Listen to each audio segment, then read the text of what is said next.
Okay, so like Randy just mentioned, we've not only skipped ahead in story, but we've skipped ahead a little bit in level. So I think now is a good time to show off Amara's skills and how the skill system works. So, okay, let's start with how the skill system works.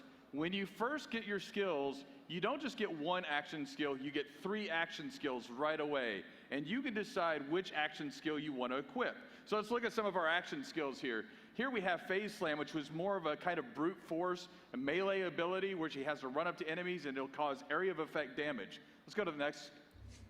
All right, and here's Phase Grab. Now, if you played Maya in the past, you might be loving the crowd control ability that she has.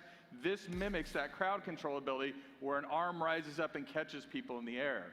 And then the next one is called Phase Cast. And Phase Cast is really nice because it sends out a spectral version of Amara and damages enemies as we go.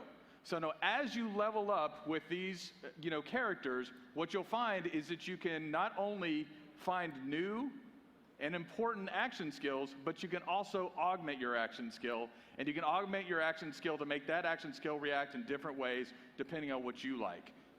We've worked hard to make sure that each of our 4 characters in Borderlands 3 is completely unique.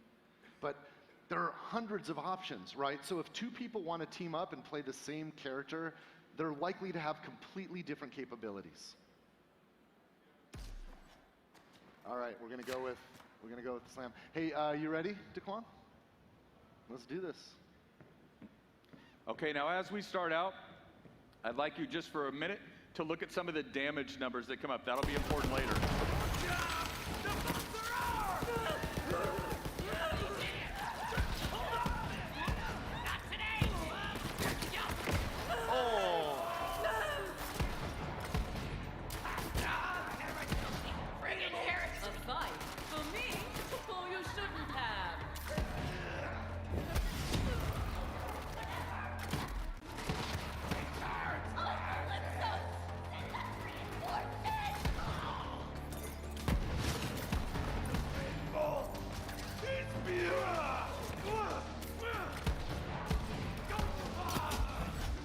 Oh, hitting the guy while he's down.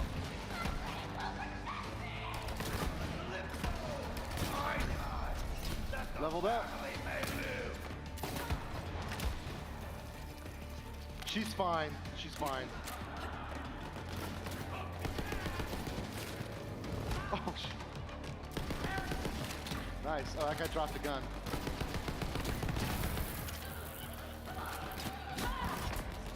Oh, good. I'm a basket made of dough.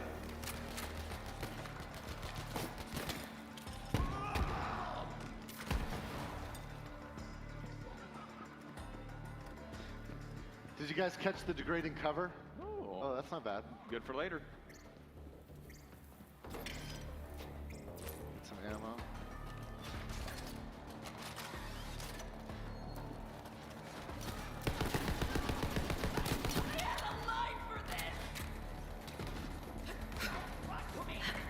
Getting some higher ground.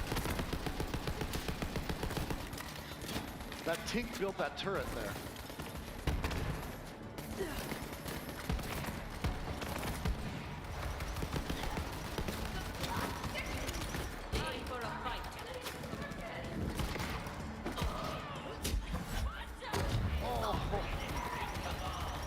So awesome.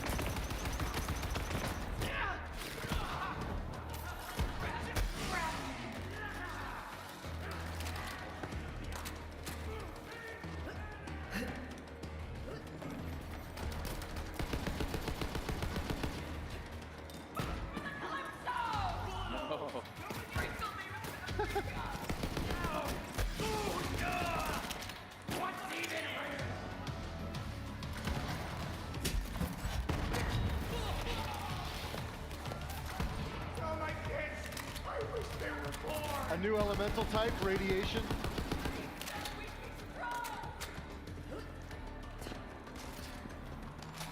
We're going around.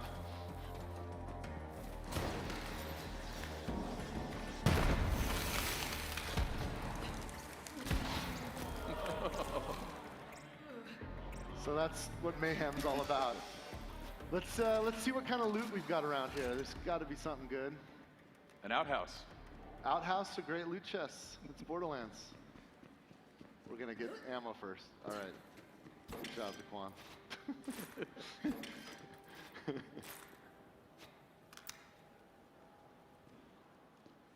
When we go ahead and open up that outhouse, let's see what we've got. I want you guys to notice something. I don't know if you guys were seeing some of the damage numbers she was doing, like 12, 16s, a couple 20s. Inside this outhouse, you'll notice that there's a couple of guns here that dropped.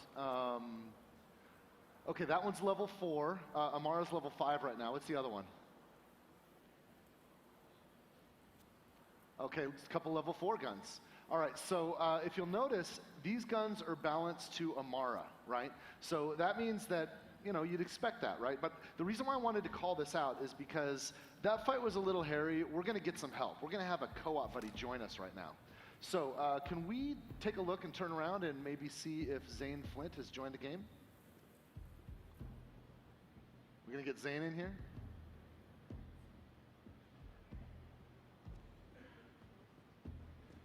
Maybe we're having some technical difficulties. Good. Let's cut to Zane Flint. All right, so now we're looking at Zane Flint. Zane Flint, notice, Zane's at level 25. And got an emote there. And if Zane Flint goes to the chest that just opened up, you'll notice that both guns are still there, even though Amara picked them up. And you'll notice that in this case, Zane's guns are level 25, and they're still there. What's going on? The loot that Zane sees is different than the loot that Amara saw. This is called loot instancing. It's a new optional feature in Borderlands 3 that allows each cooperative player to have their own instance of loot. Instance loot is helpful for players that want to play cooperatively but don't want to compete for loot. There's nothing worse than a loot ninja, and instance loot solves that, and players can use it if they want. The other feature that complements this is level balancing. Notice how Zane's loot is not only instance, but is balanced to his level. That's level 25 stuff, right? So the loot, the enemies, everything automatically balances to the level of the players so that everybody has a good time. And this is great when you have teams of players like my co-op group, where every once in a while somebody in the group might get ahead of the rest of the team. Maybe they're playing when the rest of us aren't, and then they come back and things are out of whack. Well, the game just takes care of all of this with the instance loot option. Now, there are still some of us who actually like the option to bring in a higher level character to help a lower level character, and we offer that option as well. Not only that, but loot rules would remain the same, so the ninja looting Randy just talked about would be possible. We call that classic mode. We wanted to bring that back because it's still a viable way to play Borderlands just like you did.